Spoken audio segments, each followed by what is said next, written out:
Good morning, class. Here I am, Ritika, and today we do a sample paper of chemistry, class 12 board exam. ठीक है? I hope you all are fine and are very bored and बहुत अच्छी है।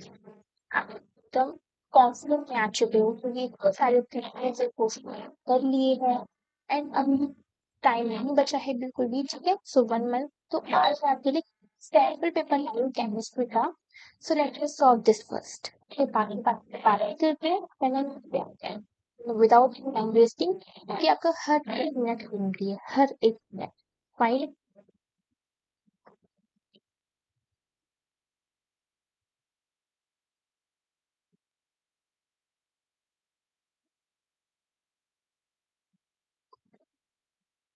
Okay, so first question is ammonolysis of ethyl chloride followed by the reaction of amine. So formed with 1 mole of methyl chloride gives an amine dat. इसमें क्या है, ethyl chloride का एमोनोलिसिस हो रहा है। ठीक है, जो रिएक्शन है वो अमीन को फॉलो करती है 1 मोल ऑफ मिथाइल क्लोराइड के साथ। तो वो क्या, किसके साथ रिएक्ट करेगी, किसके साथ? तो इसका आंसर है benzene sulfonyl chloride. Benzene sulfonyl chloride to form a product, benzene sulfonyl chloride एक प्रोडक्ट के साथ फॉर्म करेगा जो कि अल्कली के साथ इनसॉल्युबल होगा। ठीक है, उसका नाम है benzene sulfonyl chloride. This is MCQ question. ठीक है, no need of explanation. Tick mark करो, आगे बढ़ो, 1 मार्क लो। ठीक है, which one of the following has the highest dipole moment. सबसे पहले हम डाइपोल मोमेंट के बारे में समझ लेते हैं। Dipole moment, dipole moment product होता है चार्ज एंड बॉन्ड लेंथ। इसमें आपको 4 ऑप्शंस दिए गए थे, CH3F, CH3Cl, CH3Br, CH3I। और ये चारों ऑप्शंस हैलोजन फैमिली से बिलोंग थे। तो इसमें करेक्ट ऑप्शन आपका CH3Cl, बिकॉज CH3F जो है वो बहुत इलेक्ट्रोनेगेटिव कंपाउंड है। ठीक है, ये is the correct option, CH3Cl. Dipole moment is the product of the charge and bond length. Though F is more electronegative, bond length is small as compared to CCl. Right? Next. C6H5COOCOCH3 को H2 के साथ react करें तो क्या मिलता है? C6H5COOCOCH3 के साथ अगर हम वाटर को रिएक्ट करें तो हमें बेंजोइक एसिड मिलता है। C6H5 एक बेंजीन की तरह। ठीक है, COH ये हमारा बेंजोइक एसिड और इथेनोइक एसिड भी। ठीक है, नेक्स्ट है benzoic acid and ethanoic acid. एक स्टूडेंट है, उसको एनिलीन प्रिपेयर करना था, उसने कर लिया लैब में। ठीक है, बट उसने कंपाउंड लिया एक्स, उसे नहीं पता कौन सा कंपाउंड लिया, बट उसका एनिलीन प्रिपेयर हो गया है। अब जैसे ही उसने एक्स कंपाउंड में निकल को डाला, निकल जो हमारे कैटलिस्ट की तरह रिएक्ट करता है, तो वो उसकी मात्रा, उसकी क्वांटिटी कम हो रही थी। तो वो कंपाउंड एक्स क्या है? That's the nitrobenzene. क्या है? नाइट्रोबेंजीन। उसने एनिलीन को फॉर्म किया, लेकिन उसने कंपाउंड लिया एक्स। जैसे ही उसने निकल को डाला, उस एक्स की वैल्यू कम होने लगी और वो एक्स से हमारा नाइट्रोबेंजीन। राइट? ओके, एक सेकेंड देखने दीजिए। ठीक है,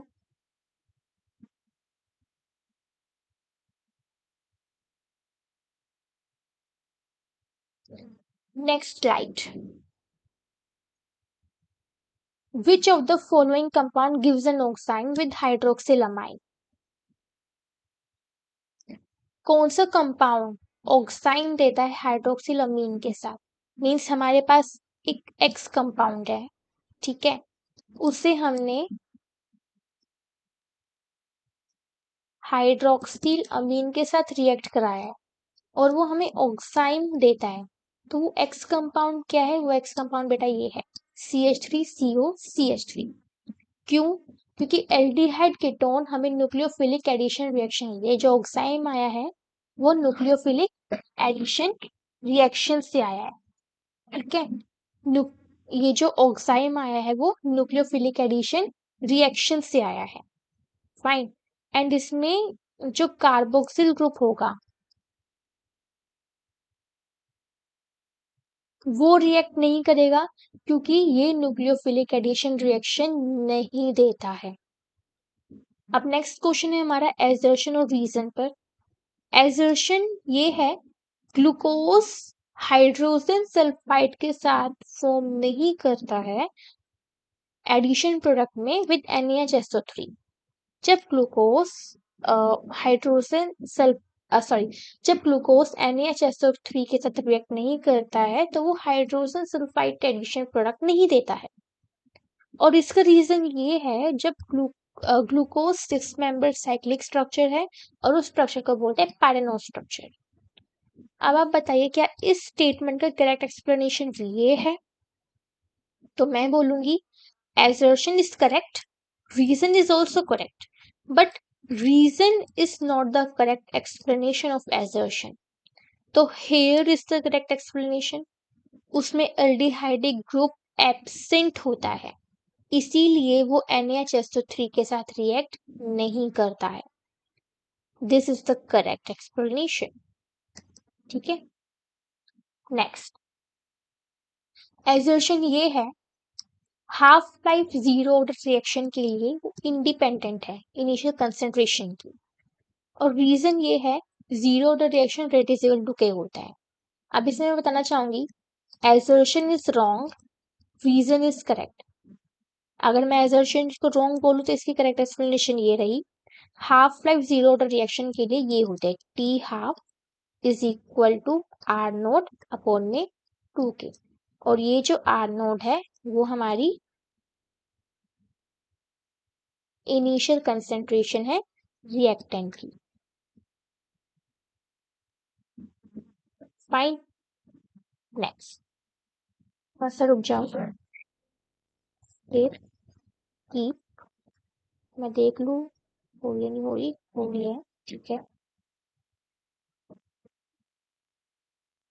या सोडा बोतल, सोडा बोतल विल गो फ्लैट मीन्स जो उसकी फिल्स है वो जल्दी से लूज हो जाती है श्रीनगर में, लेकिन दिल्ली में नहीं होती। क्यों? क्योंकि श्रीनगर का आप देखो तो ये हिली माउंटेन रेंज है, लाइक हिली एरिया है, हायर ऑल्टीट्यूड्स होते हैं, और जितना हाई हम चलते जाएंगे उतना एटमॉस्फेरिक प्रेशर लो होता जाएगा।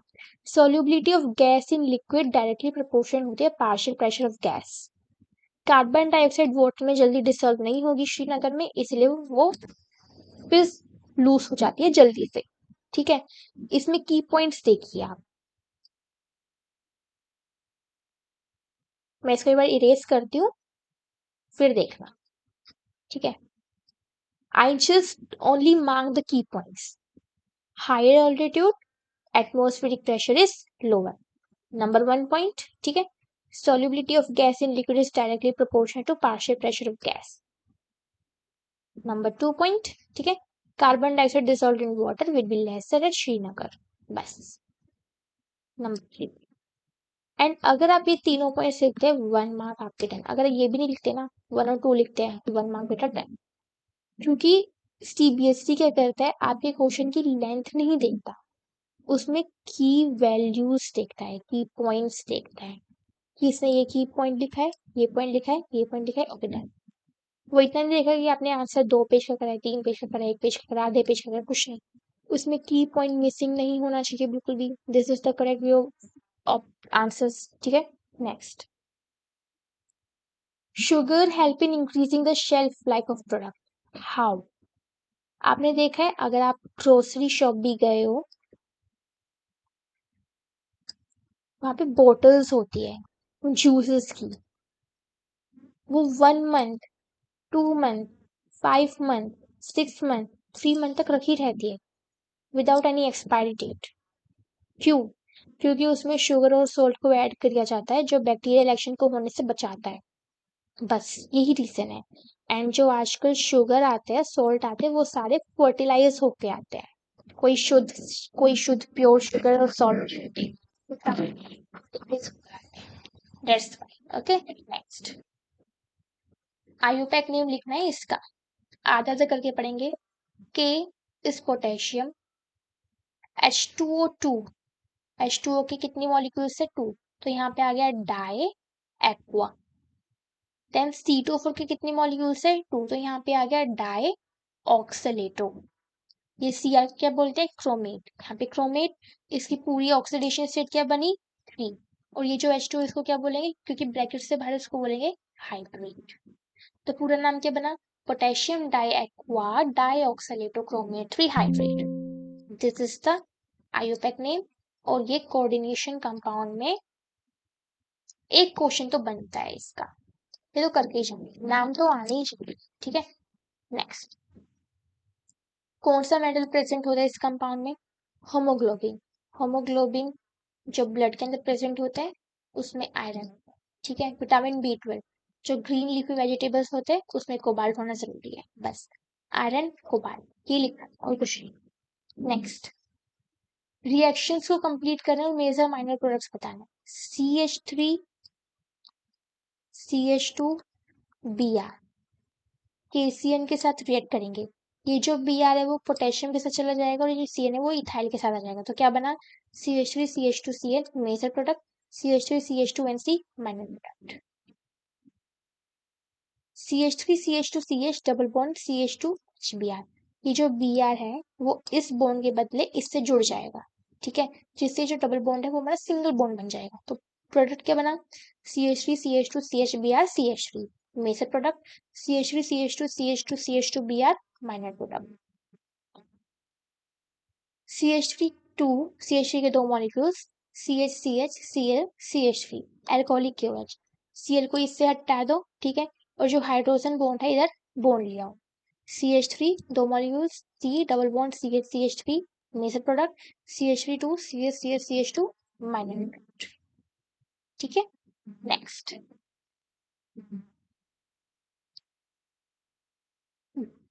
ग्लूकोज में कार्बोनिल ग्रुप प्रेजेंट होता है। ये कंफर्म हुआ है जब हम रिएक्शन करे थे हाइड्रोक्सिल अमीन के साथ। जब हम ग्लूकोज को हाइड्रोक्सिल अमीन के साथ रिएक्ट कर रहे थे तो कार्बोनिल ग्रुप प्रेजेंट हुआ है, ये कंफर्म हुआ है। ठीक है, अब बताओ कौन सा कार्बोनिल ग्रुप प्रेजेंट है इधर और उसकी पोजीशन क्या है? ठीक है, उसकी पोजीशन बेटा C1 है। ग्लूकोज का फॉर्मूला होता है C6H12O6, राइट। अगर हम ग्लूकोज का फॉर्म स्ट्रक्चर ऐसे ऐसे करके बनाते हैं तो जहाँ पे ये प्रेजेंट होता है ना, ये यहाँ पे एक C रहता है और यहाँ पे एक कार्बोनिल ग्रुप लगा रहता है। ठीक है, ये जो पोजीशन है इसको बोलते हैं C1। तो एक का आंसर मिल गया C1C, वो कनेक्टेड रहता है।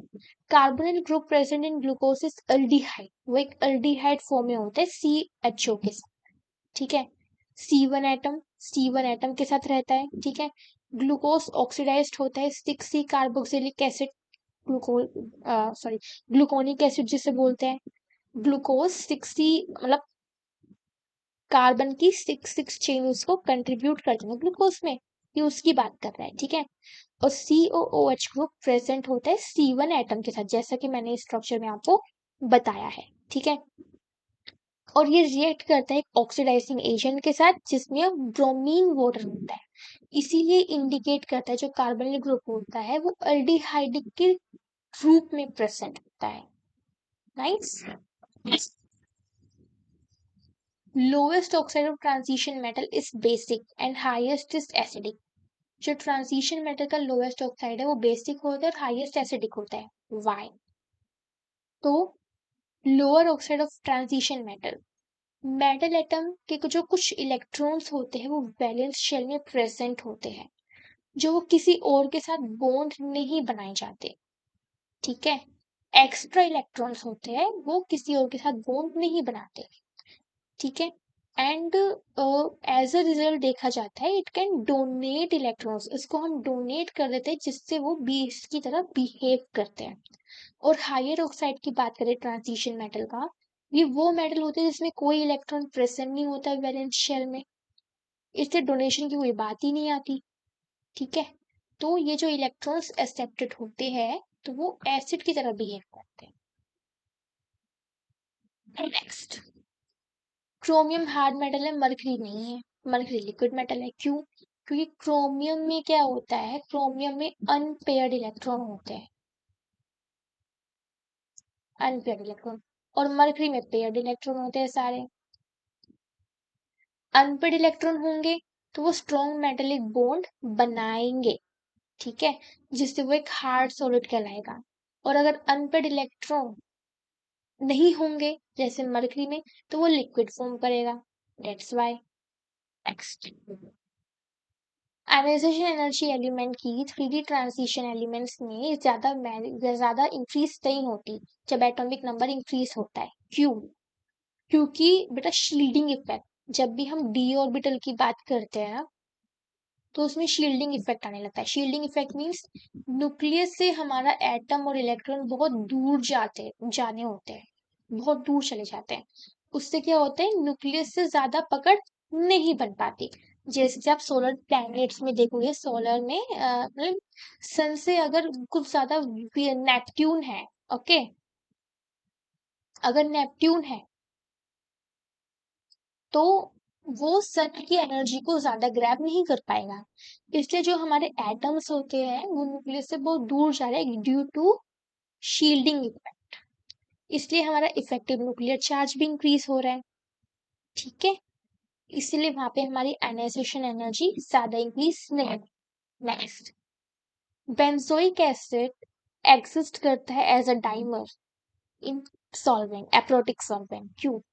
Benzoic acid intermolecular hydrogen bonding बनाता है। जब भी बेंजोइक एसिड किसी के साथ रिएक्ट करता है तो वो इंटरमॉलिक्यूलर हाइड्रोजन बॉन्डिंग बनाता है जिससे वो डायमर को फॉर्म करता है। नेक्स्ट,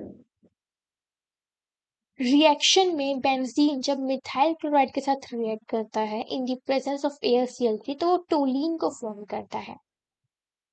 जब बेंजीन, मैं ऐसे लिखती हूँ, बेंजीन मिथाइल क्लोराइड के साथ फॉर्म करता है, ठीक है, in the presence of AlCl3, तो वो पे मैं यहाँ पे नीचे कर दो, थोड़ा बार बार बैक हो रहा है ये, तो ये टोलीन बनाता है।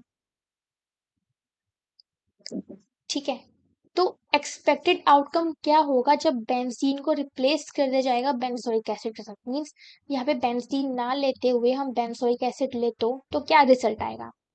बेंजोइक एसिड CH3Cl के साथ फॉर्म ही नहीं कर पाएगा क्योंकि ये फ्रीडल क्राफ्ट रिएक्शन है। इसमें जो कार्बोक्सिल ग्रुप होगा वो डीएक्टिवेट हो जाएगा क्योंकि जो हमारा एल्यूमिनियम क्लोराइड है वो कार्बोक्सिल ग्रुप के साथ बॉन्ड बना लेगा। ठीक है, it means benzoic acid CH3Cl के साथ रिएक्ट नहीं कर पाएगा क्योंकि जो CH3Cl है वो फ्रीडल क्राफ्ट रिएक्शन है। बेंजोइक एसिड उससे फॉर्म नहीं करेगा, उससे बॉन्ड नहीं बनाएगा। एंड जो बेंजोइक एसिड के ऊपर, बेंजीन के ऊपर कार्बोक्सिल ग्रुप प्रेजेंट होता है वो डीएक्टिवेट हो जाएगा क्योंकि ये एल्यूमिनियम क्लोराइड के साथ रिएक्ट करेगा जो लुईस एसिड रहेगा, तो ये बॉन्ड बनाएगा कार्बोक्सिल ग्रुप के साथ, इसलिए ऐसा हो ही नहीं सकता। ठीक है, नेक्स्ट, एक ऑर्गेनिक कंपाउंड है जिसका नाम है एक्स, वो एल्डोल कंडेंसेशन में नहीं जाता। लेकिन जो एक्स कंपाउंड है वो वाई के साथ रिएक्ट करता है in the presence of strong base react. ये हमें देता है ये 1,3 डाइफिनाइल प्रोप 2 इन फनोल। मीन्स हमारा कंपाउंड है एक्स, वो वाई के साथ रिएक्ट करता है और वो हमें ये प्रोडक्ट देता है 1,3 डाइफिनाइल प्रोप 2 इन फनोल। तो एक्स और वाई क्या हुआ? X is benzaldehyde, Y is acetophenol. 1 mark. ठीक है। नेक्स्ट, डिस्टिंग्विश बताइए कि हमें एक्स और वाई का पता कैसे चला। एक केमिकल टेस्ट बताइए, chemical test between X and Y हमें पता कैसे चला ये। तो देखो, ये टोलन टेस्ट हुआ है। बेंजल्डिहाइड सिल्वर मिलर टेस्ट के अंदर जाएगा, जिसे हम बोलते हैं टोलन रिएजेंट, और सिल्वर मिलर को फॉर्म कर देगा। एसिटोफिनॉल टोलन रिएजेंट के साथ नहीं जाएगा, खत्म बात। ठीक है। नेक्स्ट, एक वैल्यू बेस्ड क्वेश्चन है। नीता एक्सपेरिमेंट करती है लैब में कि केमिकल रिएक्टिविटी वो पढ़ रही थी एल्कोहल्स के लिए।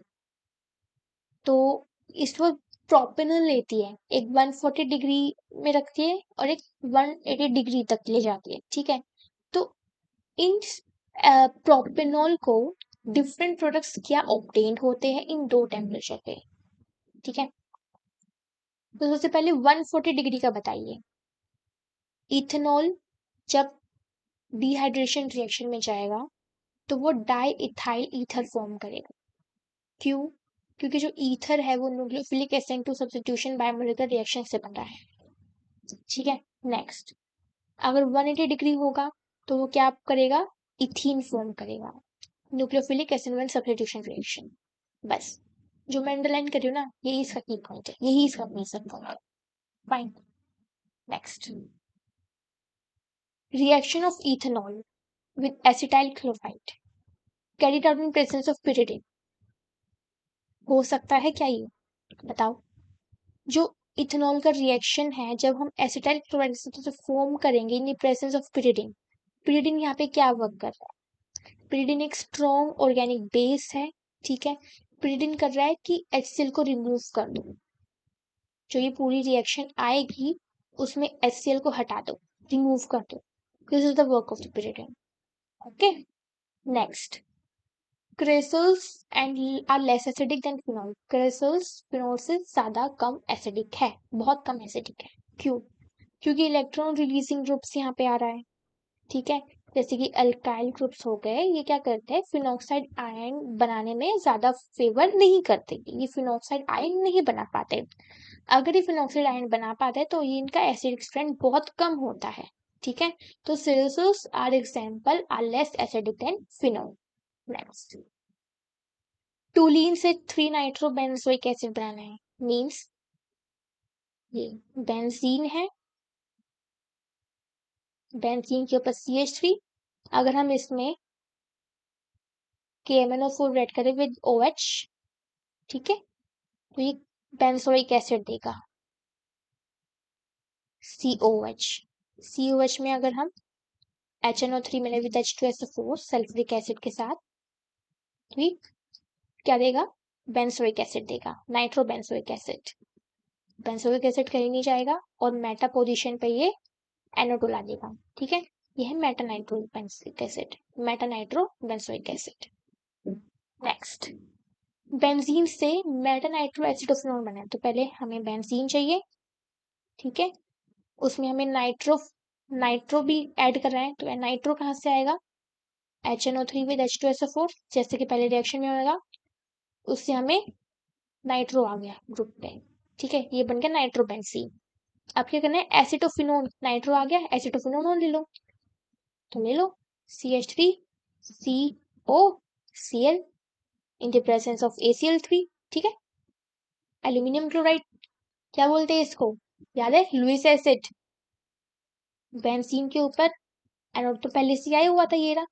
अब यहाँ पे double bond CH3 meta position पर कनेक्ट हो गया, मेटा नाइट्रो एसिडोफिनोन।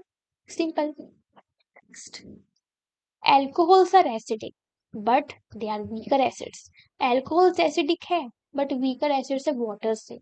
क्यों? क्यों? ये रीजन बताओ। वाटर में क्या होता है? जो O एटम होता है, वाटर का मॉलिक्यूल मॉलिक्यूलर फॉर्मूला क्या है? H2O। अगर हम इसके बॉन्ड को तोड़े तो ये ऐसे बनते हैं, ठीक है। O क्या है? जो दो हाइड्रोजन से कनेक्टेड है, लेकिन अल्कोहल में ऐसा कुछ नहीं है। अल्कोहल में सिर्फ one O one H consist करता है, ठीक है। जो O है वो सिर्फ वन H एटम से कनेक्ट है, और इसमें एक CH3 ग्रुप भी आ जाएगा, मीन्स अल्काइल ग्रुप। इसको R मान लीजिए, ठीक है। अब जो R ग्रुप है वो इलेक्ट्रॉन डोनेटिंग ग्रुप है, मीन्स वो अपने इलेक्ट्रॉन को डोनेट करता है। उसका इंडक्टिव इफेक्ट है +I, ठीक है। इससे क्या होगा, जो इलेक्ट्रॉन डेंसिटी है वो इंक्रीज हो जाएगी OH बॉन्ड की।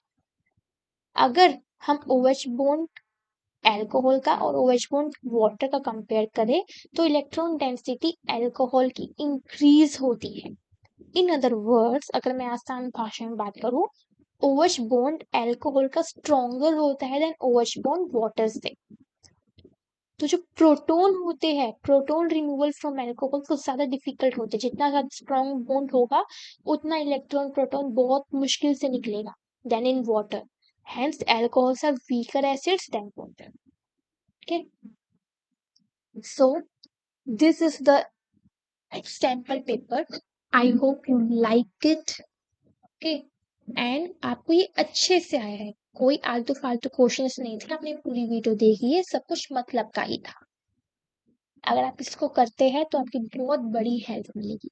फाइन, प्लीज इसे करिएगा, and best of luck for your exam. Thank you, have a nice day.